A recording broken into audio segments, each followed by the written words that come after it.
ആഡംബരത്തിന്റെ അവസാന വാക്കായിരുന്നു നവ്യയ്ക്ക് എന്നും പ്രിയം. താൻ പിടിച്ചതാണ് ശരി, താൻ ആഗ്രഹിക്കുന്നതാണ് നിയമം എന്നതായിരുന്നു അവളുടെ പ്രമാണം. അന്ന് രാവിലെ പതിവ് തെറ്റിക്കാതെ നവ്യ തന്റെ സൗന്ദര്യ സംരക്ഷണത്തിൽ മുഴുകിക്കൊണ്ടിരുന്നു. സോഫയിൽ കാലുമക്കാൽ കയറ്റിവെച്ച് വിദേശത്ത് നിന്നും വരുത്തിയ വില കൂടിയ നെയിൽ പോളിഷ് വിരലുകളിൽ അണിഞ്ഞുകൊണ്ട് തന്നെ അവൾ ഇരിക്കുകയായിരുന്നു. മനസ്സ് നിറയെ വരാനിരിക്കുന്ന പരസ്യചിത്രത്തിന്റെ സ്വപ്നങ്ങളായിരുന്നു.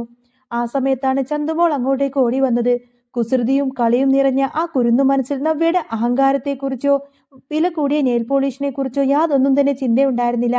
നയന ഭക്ഷണം കൊടുക്കാൻ പിന്നാലെ ഓടുന്നത് കണ്ട് ഓടി രക്ഷപ്പെടാനുള്ള ശ്രമത്തിലായിരുന്നു ചന്തുമോള്. പക്ഷേ വിധി മറ്റൊന്നായിരുന്നു. ഓട്ടത്തിനിടയിൽ ചന്തുമോൾ അറിയാതെ നവ്യയുടെ കൈകളിൽ തട്ടി. നിമിഷ നേരം കൊണ്ട് നവ്യയുടെ കയ്യിലുണ്ടായിരുന്ന നെയിൽ പോളിഷിന്റെ കുപ്പി അങ്ങ് താഴേക്ക് വീണു പൊട്ടി. ചില്ലുകൾ നാല് പാടും ചിതറിത്തെറിച്ചു. വില കൂടിയ ചായമെല്ലാം തന്നെ തറയിൽ പടർന്നു. നവ്യയുടെ മുഖം കോപം കൊണ്ട് ചുവന്നു. അവൾ ചാടി എഴുന്നേറ്റു. ഹേയ്, എന്തടി നീ കാണിച്ചു വെച്ചിരിക്കുന്നത്? നവ്യയുടെ ശബ്ദം ആ മുറിക്കാകെ മുഴങ്ങി. പേടിച്ചു വിറച്ച ചന്തുമോള് അനങ്ങാൻ പോലുമല്ലാതെ അവിടെ തന്നെ നിന്നു. നവ്യയുടെ കണ്ണുകളിലെ തീ ആ കുഞ്ഞിനെ ഭയപ്പെടുത്തിയിരുന്നു. നിന്നോടാടി ചോദിച്ചത്, എന്താ നീ ചെയ്തു വെച്ചിരിക്കുന്നത്? നിനക്കെന്താ വാ തുറന്ന് സംസാരിക്കാനൊന്നും അറിയില്ലേ? നവ്യ അലറിക്കൊണ്ട് ചോദിച്ചു. കുഞ്ഞ് പേടിച്ചു വിറച്ച് കരയാൻ തുടങ്ങി. ആ കരച്ചിൽ നവ്യയുടെ ദേഷ്യത്തെ ആളിക്കത്തിക്കുകയാണ് ചെയ്തത്. എന്താടി നീ നിന്ന് മോങ്ങുന്നത്? കള്ളക്കണ്ണീരൊലിപ്പിക്കാൻ നിൽക്കാണോ? ഞാൻ നിന്നെ തല്ലിയോ? ഇല്ലല്ലോ, വെറുതെ കടന്നങ്ങ് അഭിനയിക്കേണ്ടടി നീയ്. നവ്യയുടെ ആക്രോശം കേട്ടുകൊണ്ടാണ് ജലജ അങ്ങോട്ടേക്ക് വന്നത്. സ്വന്തം മരുമകളുടെ ക്രൂരതയെ ന്യായീകരിക്കാനാണ് ജലജ എന്നും തന്നെ ശ്രമിച്ചിട്ടുള്ളത്. നീ എന്തിനാ നവ്യ ഈ പെണ്ണിനെ ഇങ്ങനെ വഴക്ക് പറയുന്നത്?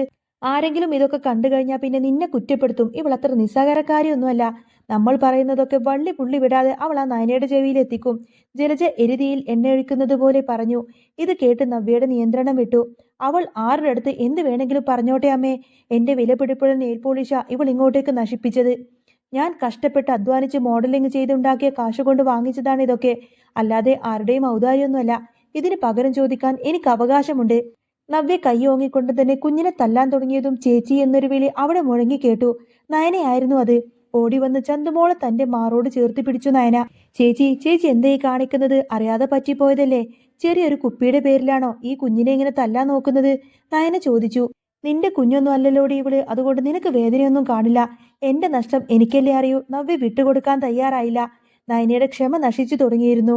ഇതെന്റെ മകളാണ് ചേച്ചി. സ്വന്തം ചോരയല്ലെങ്കിലും ഇതിനേക്കാൾ സ്നേഹത്തോടെയാണ് ഞാൻ ഇവളെ വളർത്തുന്നത്. എന്റെ മോളെ വേദനിപ്പിക്കാൻ ഞാൻ ആരെയും അനുവദിക്കില്ല എന്നൊക്കെ പറഞ്ഞുകൊണ്ടായിരിക്കും നയന ചന്തുമോളെ ചേർത്ത് പിടിക്കുന്നത്. ഓഹോ, വലിയ സ്നേഹം. നിന്റെ ഭർത്താവിന് വേറെ ഏതോ പെണ്ണിലുണ്ടായ കുഞ്ഞല്ലേടി ഇത്? നീ ഇവളെ ഇങ്ങനെ തലയിൽ വെച്ചോണ്ട് നടന്നോ? നാണമില്ലടി നിനക്ക്? നവ്യയുടെ വാക്കുകൾ വിഷം പോലെ പുറത്തു വന്നു. ഏതൊരു പെണ്ണും ഭർത്താവിന്റെ വഴിവിട്ട ബന്ധത്തെ എതിർക്കും. പക്ഷേ നീ എന്ത് ചെയ്തു? ആദർശിന്റെ കാശിനും സ്വത്തിനും വേണ്ടിയിട്ട് നീ എല്ലാം അങ്ങ് സഹിക്കുന്നു. നിനക്ക് ആദർശിന്റെ സ്നേഹത്തെക്കാൾ വലുത് അവന്റെ സ്വത്തിനോടാണോ? നയനയുടെ ഉള്ളിലെ കനലെരിഞ്ഞു.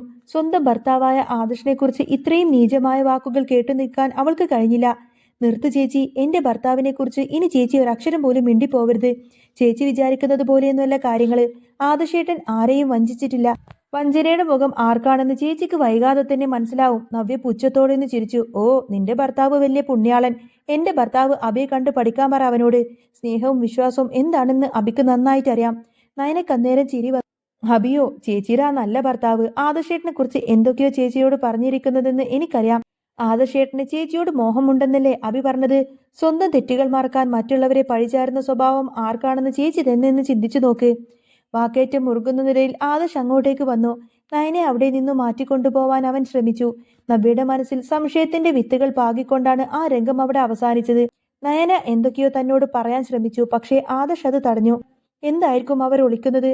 ആദർശും നയനയും പോയതിനു ശേഷവും നവ്യ ആലോചനയിലായിരുന്നു. നയനയുടെ വാക്കുകൾ അവളുടെ കാതിൽ വല്ലാതെ മുഴങ്ങിക്കൊണ്ടിരുന്നു. ചേച്ചിയുടെ ഭർത്താവ് ഒരു വഞ്ചകനാണ്. സത്യം അറിയുമ്പോൾ ചേച്ചി തകർന്നു പോവും. എന്താണ് നയന ഉദ്ദേശിച്ചത്? തന്റെ അബി അങ്ങനെ ഒരാളായിരിക്കുമോ? മുറിയിലേക്ക് മടങ്ങിയെത്തിയ നവ്യ കണ്ടത് പരിഭ്രമത്തോടെ ഫോണിൽ സംസാരിക്കുന്ന അബിയെയാണ്. ബാത്റൂമിൽ നിന്നും ഒളിച്ച് സംസാരിച്ച് പുറത്തേക്ക് വരുന്ന അബി നവ്യയെ കണ്ടതോടുകൂടെ ഒന്ന് ഞെട്ടി. നവ്യേ, നീ ഇവിടെ ഉണ്ടായിരുന്നോ? അബി വിക്കിക്കൊണ്ട് ചോദിച്ചു. അതെ, ഞാൻ ഇവിടെ തന്നെയുണ്ട്. നീ ആരോടാ ഇത്ര രഹസ്യമായിട്ട് സംസാരിക്കുന്നത് അബി? എന്താ, ബാത്റൂമിൽ പോയിട്ട് സംസാരിക്കാൻ മാത്രം? നവ്യയുടെ ചോദ്യം കൂർത്തതായിരുന്നു. അത് പിന്നെ ജോലിയുടെ കാര്യമായിരുന്നു. ഒരു പുതിയ ജോലി ശരിയാക്കാൻ നോക്കുവാണ്. നിനക്കറിയാലോ ഇവിടുത്തെ അവസ്ഥ. അതുകൊണ്ട് ആരും കേൾക്കണ്ട എന്ന് കരുതി അബി ഒപ്പിക്കാൻ ശ്രമിച്ചുകൊണ്ട് തന്നെ പറഞ്ഞു. നവ്യക്ക് എന്നാൽ അത് വിശ്വാസമായിരുന്നില്ല. അവന്റെ മുഖത്തെ വെപ്രാളമെല്ലാം അവൾ ശ്രദ്ധിച്ചു. കുറച്ചു കഴിഞ്ഞപ്പോൾ നയന അബിയെ തേടി വന്നു. അബി, നിന്നെ ആദർശേട്ടൻ വിളിക്കുന്നു, നയന പറഞ്ഞു. അഭി നയനയുടെ മുഖത്തേക്ക് പോലും നോക്കാതെ ഞാൻ വരാമെന്നും പറഞ്ഞ് വേഗത്തിൽ തന്നെ ആദർശിന്റെ മുറിയിലേക്ക് പോയി. നവ്യ എന്നാൽ അത് ശ്രദ്ധിച്ചിരുന്നു. എന്തിനായിരിക്കും ആദർശ് അഭിയെ വിളിക്കുന്നത്? അവർക്കിടയിൽ എന്തായിരിക്കും ഇടപാട്? നവ്യ പതുക്കെ തന്നെ അവരുടെ പിന്നാലെ ചെന്നു. ആദർശിന്റെ മുറിയിലെ വാതിൽ കൊട്ടിയടക്കപ്പെട്ടു. നവ്യ വാതിലിനോട് ചേർന്ന് നിന്ന് തന്നെ കാതോർത്തു നിൽക്കുകയാണ്. ഉള്ളിൽ നിന്നും അവ്യക്തമായ സംസാരം. നീ സൂക്ഷിക്കണം അഭി. ആദർശിന്റെ ശബ്ദം. നവ്യയോട് നീ സത്യങ്ങളെല്ലാം തന്നെ തുറന്നു പറയണം. ഇനിയും ഇത് നീട്ടിക്കൊണ്ടുപോവാനൊന്നും വയ്യ. നയനയുടെ ക്ഷമ നശിച്ചിരിക്കുകയാണ്. ഏട്ടാ പ്ലീസ്, ഇപ്പോഴൊന്നും പറയില്ലേ. അവൾക്കതൊരിക്കലും താങ്ങാൻ പറ്റില്ല. അവൾ എന്നെ കൊല്ലും. അഭി കെഞ്ചിക്കൊണ്ട് പറഞ്ഞു. ഇവരുടെ സംസാരം കേട്ട് നവ്യയുടെ നെഞ്ചെടുപ്പ് കൂടി. എന്ത് സത്യം? എന്തായിരിക്കും സത്യം? എന്താണ് തനിക്ക് താങ്ങാൻ പറ്റാത്ത ആ സത്യം? നവ്യ ചിന്തിച്ചു. അപ്പോഴേക്കും ജലജ അങ്ങോട്ടേക്ക് വന്നു. എന്താ നവ്യ നീ ഈ കാണിക്കുന്നത്? ഒളിഞ്ഞു കേൾക്കാണോ? നവ്യ ഞെട്ടിത്തെറിച്ചു. അമ്മേ, അഭി അകത്തുണ്ട്. അവരെന്തൊക്കെയോ രഹസ്യം പറയുന്നത് കേട്ടു. എനിക്കും അതറിയണം. ഓ, അവനെന്തെങ്കിലും ജോലിയുടെ കാര്യം പറയാൻ പോയതായിരിക്കും. നീ വെറുതെ സംശയിക്കാതെ. ജലജ അവളെ പിന്തിരിപ്പിച്ച് അവിടെ നിന്നും കൊണ്ടുപോയി. പക്ഷേ നവ്യയുടെ മനസ്സ് അവിടെ തന്നെയായിരുന്നു. അന്ന് ഉച്ചക്ക് വീണ്ടും അഭിയുടെ ഫോണ് ബെല്ലടിച്ചു. അവൻ ആരും കാണാതെ ബാൽക്കണിയിലേക്ക് പോയി. നവ്യ പൂച്ചയെപ്പോലെ പതുങ്ങി അവന്റെ പിന്നാലെ തന്നെ ചെന്നു. ചുമരിന്റെ മറവിൽ നിന്ന് അവൻ സംസാരിക്കുന്ന കാര്യങ്ങളെല്ലാം തന്നെ കേട്ടു. എടാ, നീ അവിടെ തന്നെ നിൽക്കണം, അഭി ഫോണിലൂടെ ആജ്ഞാപിച്ചു. ആരെങ്കിലും വന്നാ അറിയിക്കണം. പിന്നെ ആ അനഘ, അവളുടെ കാര്യം പ്രത്യേകം ഒന്ന് ശ്രദ്ധിക്കണം. അവൾ എങ്ങാനും എഴുന്നേറ്റ അവൾ ജീവിതത്തിലേക്ക് തിരിച്ചു വന്നു കഴിഞ്ഞാൽ പിന്നെ അന്ന് എന്റെ അവസാനമാണ്. അവളുടെ ചലനം പോലും എന്നെ ഭയപ്പെടുത്തുന്നു. അനഘ അനഘ ആരാണ്? നവ്യ ഓർത്തു. അബിയുടെ പഴയകാലമായി ബന്ധപ്പെട്ട പേരാണോ അത്? അതോ താൻ അറിയാതെ മറ്റൊരു സ്ത്രീയോ? അവൾ തിരിച്ചു വന്ന എന്റെ അവസാനം എന്ന് അബി പറഞ്ഞതിന്റെ അർത്ഥം എന്തായിരിക്കും? നവ്യ ചിന്തിച്ചു. അബി ഫോൺ വെച്ച് തിരിഞ്ഞതും നവ്യ ഓടി മാറി. പക്ഷേ അവളുടെ ഉള്ളിൽ തീ ആളിക്കത്തുന്നുണ്ടായിരുന്നു. അബി എന്തൊക്കെയോ തന്നിൽ നിന്നും മറക്കുന്നുണ്ട് എന്ന സത്യം നവ്യക്ക് മനസ്സിലായി. പിന്നീട് മുറിയിൽ വെച്ച് നവ്യ അബിയോട് നേരിട്ട് തന്നെ ചോദിച്ചു. അബി, ആരാണ് ശരിക്കും ഈ ചന്തുമോളുടെ അച്ഛൻ? അബി ആ ചോദ്യം ഒട്ടും തന്നെ പ്രതീക്ഷിച്ചിരുന്നില്ല.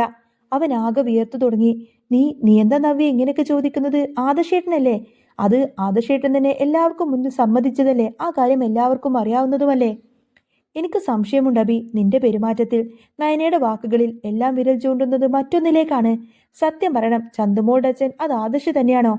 അതോ ഈ വീട്ടിലെ മറ്റാരെങ്കിലും ആയിരിക്കോ? ഇനി ഒരു പക്ഷെ നീയാണോ? അന്നേരം അബി ഞെട്ടി വിറച്ചു. നവ്യേ, നീ എന്താ ഈ പറയുന്നത്? നിനക്കെന്താ ഭ്രാന്തുണ്ടോ? സ്വന്തം ഭർത്താവിനെയാണോ നീ ഈ സംശയിക്കുന്നത്? നവ്യ അവനെ രൂക്ഷമായി തന്നെ നോക്കി. എടാ അബി, എന്റെ സംശയമെങ്ങാനും സത്യമാണെന്ന് തെളിഞ്ഞു കഴിഞ്ഞാൽ പിന്നെ അന്ന് നീ എന്റെ യഥാർത്ഥ രൂപം അങ്ങ് കാണും. എന്റെ കുഞ്ഞിനെ ആരെങ്കിലും ഏൽപ്പിച്ചിട്ട് നിന്നെ ഞാൻ അങ്ങ് കൊല്ലും ചെയ്യും, ഞാൻ അങ്ങ് ചാവുകയും ചെയ്യും. ആ വാക്കുകൾ അബിയെ പിടിച്ചുലച്ചു. അവൻ അവിടെ നിന്നും രക്ഷപ്പെടാൻ വേണ്ടി വെമ്പൽ കൊണ്ടു. അന്ന് വൈകുന്നേരം ആദർശ നയനയും പുറത്തുപോയി തിരിച്ചെത്തി. കാർ വന്നു നിൽക്കുന്നത് അബി ജനലിലൂടെ കണ്ടു. അവൻ ഓടി താഴേക്കെത്തി. ആദർശനെയും നയനയും കൂട്ടിക്കൊണ്ട് അവൻ അവരുടെ മുറിയിലേക്ക് പോയി. ഏട്ടാ, എനിക്കൊന്ന് സംസാരിക്കണം. കാര്യങ്ങളൊക്കെ കൈവിട്ടു പോവാണ്, അബി കിതച്ചുകൊണ്ട് പറഞ്ഞു. നവ്യ ഇത് കാണുന്നുണ്ടായിരുന്നു. അവൾ വീണ്ടും ആ വാതിലിന് പുറകിലെത്തി. ഇത്തവണ അവൾക്ക് സത്യം അറിയണമായിരുന്നു. മുറിക്കുള്ളിൽ അബി കരച്ചിലിന്റെ വക്കിലായിരുന്നു. ഏട്ടാ, നവ്യക്കെല്ലാം തന്നെ മനസ്സിലായി തുടങ്ങി തോന്നുന്നു. അവൾ എന്നോട് ചോദിച്ചു, ഞാനാണോ ചന്തുമോളുടെ അച്ഛനെന്ന്. വാതിലിനപ്പുറത്ത് നിന്ന് നവ്യയുടെ ശ്വാസം നിലച്ചുപോയി.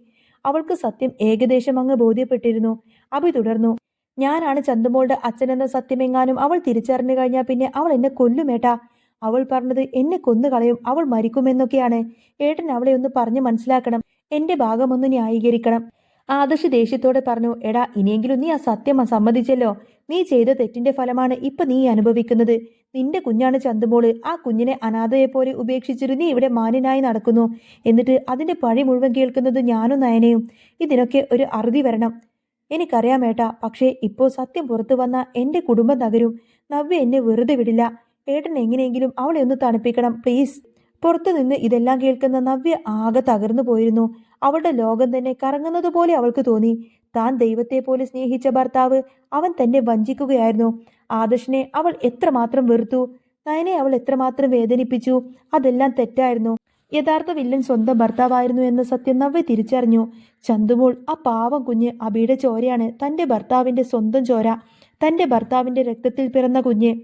സത്യം മനസ്സിലാക്കിയതിനു ശേഷം നവ്യയുടെ കണ്ണുകളിൽ നിന്ന് കണ്ണുനീര് മാറി. അവിടെ പകയുടെ തീക്കനൽ നിറഞ്ഞു. അവൾ എഴുന്നേറ്റു. അവളുടെ കൈകളെല്ലാം തന്നെ വിറക്കുന്നുണ്ടായിരുന്നു. പേടി കൊണ്ടല്ല, നിയന്ത്രിക്കാനാവാത്ത കോപം കൊണ്ടായിരുന്നു അത്. അബി ആദർശനോട് കെഞ്ചിക്കൊണ്ടിരിക്കുമ്പോൾ വാതിൽ ശക്തമായി തുറക്കപ്പെട്ടു. അന്നേരം നവ്യയെ കണ്ട് എല്ലാവരും ഞെട്ടിപ്പോയി. വാതിൽപ്പടിയിൽ കാളിയെ പോലെ നിൽക്കുന്ന നവ്യ. കണ്ണുകൾ ചുവന്ന് കലങ്ങിയിരുന്നു അവളുടെ. മുടിയൊക്കെ അലസമായി കിടക്കുന്നു. നവ്യയെ! അബിയുടെ തൊണ്ടയിൽ ശബ്ദം കുടുങ്ങി. നവ്യ സാവധാനം അകത്തേക്ക് നടന്നു. അവളുടെ നോട്ടം അബിയുടെ മുഖത്തു നിന്നും മാറിയില്ല. നീ നീ ഇത്ര കാലം എന്നെ ചതിക്കുമായിരുന്നല്ലേടാ. അവളുടെ ശബ്ദം ശാന്തമായിരുന്നു, പക്ഷേ അതിൽ മരണത്തിന്റെ തണുപ്പുണ്ടായിരുന്നു. നവ്യെ, ഞാൻ. അബി പുറകോട്ട് നീങ്ങി. എടാ ദുഷ്ട, നവ്യ അലറി. എന്നെയും എന്റെ കുഞ്ഞിനെയും നീ വഞ്ചിച്ചു. നിനക്ക് വേണ്ടി ഞാൻ ആദർശേട്ടനെയും നയനെയും എത്രമാത്രം വേദനിപ്പിച്ചു എന്നറിയോ? അവൻ നിന്റെ പാപഭാരം ചുമക്കുകയായിരുന്നു ഇത്രയും കാലം. എന്നിട്ട് നീ എന്നെ വിഡ്ഢിയാക്കി ചിരിക്കുമായിരുന്നു അല്ലേടാ. നവ്യ അബിക്ക് നേരെ പാഞ്ഞു ചെന്നു. അവന്റെ കഴുത്തിലങ്ങ് കുത്തിപ്പിടിച്ചു. ചത്തോടെടാ നിനക്ക് ജീവിക്കാൻ ഒരിക്കലും അർഹതയില്ല. ആദർശ് നയനയും ഓടി വന്ന് അവളെ പിടിച്ചു മാറ്റാൻ ശ്രമിച്ചു. നവ്യ, വിട്, അവൻ എങ്ങനെ കൊല്ലല്ലേ, ആദർശ് വിളിച്ചു പറഞ്ഞു. വിടില്ല, ഞാൻ ഇവനെ വിടില്ല. ഇവൻ മരിക്കണം. ഇവൻ കാരണം എന്റെ ജീവിതം നശിച്ചു. എന്റെ വിശ്വാസം തകർന്നു, നവ്യ അബിയെ തള്ളിയിട്ടുകൊണ്ട് പറഞ്ഞു. അവളുടെ കയ്യിൽ കിട്ടിയത് അടുത്തു നിന്നുള്ള ഭാരമുള്ളൊരു നിലവിളക്കായിരുന്നു. ബോധം മറന്ന ദേഷ്യത്തിൽ അവൾ അത് കയ്യിലേക്ക് എടുത്തു. വേണ്ട നവ്യെ, ജലജ ഓടി വരുന്നുണ്ടായിരുന്നു. പക്ഷേ നവ്യ അത് കേട്ടില്ല. അവൾ ആ വിളക്ക് കൊണ്ട് അബിയുടെ തലക്കടിച്ചു. അമ്മേ എന്നൊരു നിലവിളിയോടുകൂടി തന്നെ അബി അങ്ങ് താഴേക്ക് വീണു. ചോര വാർന്നൊഴുകാൻ തുടങ്ങി. എന്റെ അബി, ജലജ അലമുറയിട്ടുകൊണ്ട് തന്നെ ഓടി വന്ന് അബിയെ താങ്ങി. നവ്യ കിതച്ചുകൊണ്ട് അവിടെ നിന്നും മാറി നിന്നു. അവളുടെ കയ്യിൽ നിന്നും നിലവിളക്ക് താഴെ വീണു. അവൾ ചെയ്തത് എന്താണെന്ന് അപ്പോഴാണ് അവൾക്ക് തന്നെ ബോധ്യമായത്. പക്ഷേ അവളുടെ മുഖത്ത് കുറ്റബോധമായിരുന്നില്ല, മറിച്ച് ഒരു തരം വികാരമായിരുന്നു. അപ്പോഴേക്കും ഇവരുടെ എല്ലാം ബഹളം കേട്ടുകൊണ്ട് തന്നെ കനകദുർഗയും ഗോവിന്ദനും അതുപോലെ നന്ദുവൊക്കെ തറവാട്ടിലേക്ക് വന്നിരുന്നു. ചോരയിൽ കുളിച്ച് കിടക്കുന്ന അബിയെയും ഭ്രാന്തിയെ പോലെ നിൽക്കുന്ന നവ്യയും കണ്ട് അവരാകെ സ്തംഭിച്ച് നിന്നുപോയി. നന്ദു ഒരു പോലീസ് ഉദ്യോഗസ്ഥയാണ്. നിയമം കയ്യിലെടുത്ത സ്വന്തം മകളെ നോക്കി അയാൾ നിസ്സഹായനായി നിന്നു. നവ്യെ, നീ എന്തായി ചെയ്തത്? ചേച്ചി എന്തായി ചെയ്തത്? നന്ദുവിന്റെ ശബ്ദമിടറി. നവ്യ അച്ഛനെ നോക്കി. അവളുടെ കണ്ണുകളിൽ ശൂന്യതയായിരുന്നു. ഞാൻ എന്റെ നീതി അങ്ങ് നടപ്പിലാക്കി അച്ഛാ. വഞ്ചകർക്ക് ഇത് തന്നെയാണ് ശിക്ഷ. ആദർശ് ഉടനെ തന്നെ അബിയെ ആശുപത്രിയിൽ എത്തിക്കാനുള്ള ഏർപ്പാടുകൾ ചെയ്തു. പോലീസ് ജീപ്പിന്റെ സൈറൻ ശബ്ദം അകലെ നിന്ന് കേൾക്കാമായിരുന്നു. നവ്യ താൻ സ്നേഹിച്ച ജീവിതം തകർത്തെറിഞ്ഞതിന്റെ അവശിഷ്ടങ്ങൾക്കിടയിൽ കൈകളിൽ വിലങ്ങ് വീഴുന്നതും കാത്തുനിന്നു. ആ സത്യം തിരിച്ചറിഞ്ഞതോടുകൂടെ തന്നെ അത് അവളുടെ ജീവിതത്തിന്റെ അവസാനമായി തന്നെ മാറി. അങ്ങനെ ഇനി വരാൻ പോകുന്ന നല്ല സൂപ്പർ ത്രില്ലിംഗ് എപ്പിസോഡുകളൊക്കെ തന്നെയാണ്. അപ്പോൾ നിങ്ങൾക്ക് ഈ ഒരു ചാനൽ ഇഷ്ടമാവുകയാണെങ്കിൽ സബ്സ്ക്രൈബ് ചെയ്യാനും സപ്പോർട്ട് ചെയ്യാനും മറക്കല്ലേട്ടോ. നെക്സ്റ്റ് വീഡിയോ ആയിട്ട് വരാം. ബൈ.